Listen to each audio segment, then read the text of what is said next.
So hi, I'm Ikin Corpus. I'm from Asian Development Bank as a consultant. My role primarily for ADB is I'm a youth employment specialist. We try to understand how to make young people in Asia Pacific more productive. Social enterprise is one thing we looked at sometime last year, although to be completely honest, hasn't gained a lot of traction until recently. In terms of what the role, what our perceived role can be, actually can be a lot. I don't think it will be teaching, but definitely research, practice, or policy. It can fall under that since ADB has quite a bit of resources, but it's just a matter of convincing governments and convincing front office in ADB that social enterprises are a worth it investment. For example, and I'm sorry I'm skipping a bit, but this is kind of related. The first question they ask us would be, are social enterprises bankable? Is it 11% to 15% ROI? Because if it's not, then what's the point of investing in a social enterprise over a normal enterprise? So it's not that they don't understand the value of a social enterprise, that it tries to hit other bottom lines. Just that as a bank, since its primary function is to move money around the region, one of its most important indicators is the performance of an enterprise. And unfortunately, there's not a lot of data in terms of how social enterprises are performing, at least within the Asian Pacific context. So that's why we were very interested to join and to understand.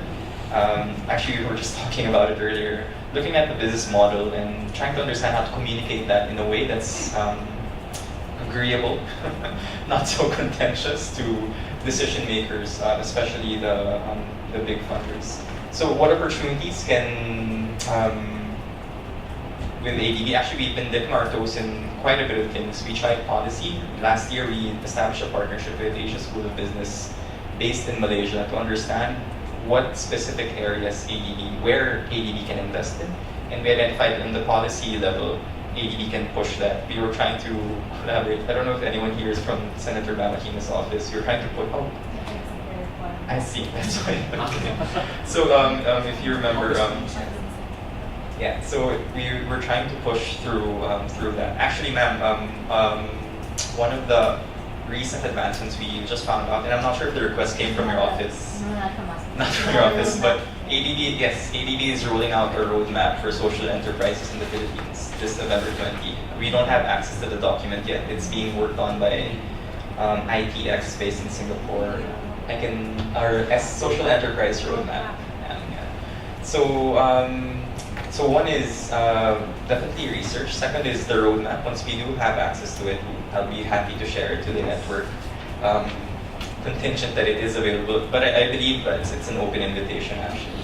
And then last is we have engaged youth organizations, and since I'm a youth employment specialist, we focus on youth organizations and try to understand how universities especially can catalyze more social enterprises. We work with, for example, Hanyang University based in South Korea.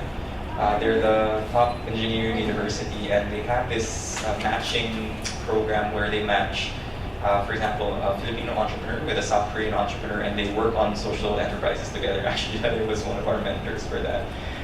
The second thing is we work closely with, I don't know if you've heard of Youth Collab. Youth Collab is a UNDP-led initiative funded by Citibank.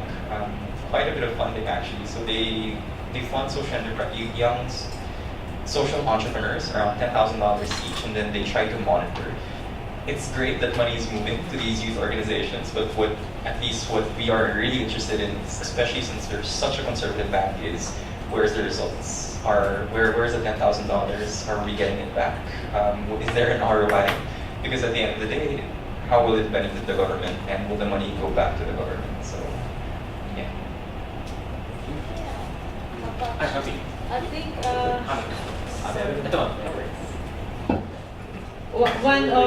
one of the students of Hanyang University with a product of an app about queuing for doctor services. I think he participated. Yes. And I brought him to a number of contacts on network, and they will launch in December or early January. So actually, we were part of the boot camp that catalyzed that idea and matched them with their Filipino counterparts. So that's an example of what we're trying to do, and those are easy things to do because it's an event. It's not really a full-fledged project, but working with ADB really requires a lot of government political will. Nothing will move if there's no political will from the government. So, yeah. That's why we need energetic and idealistic Filipinos like you. Yeah.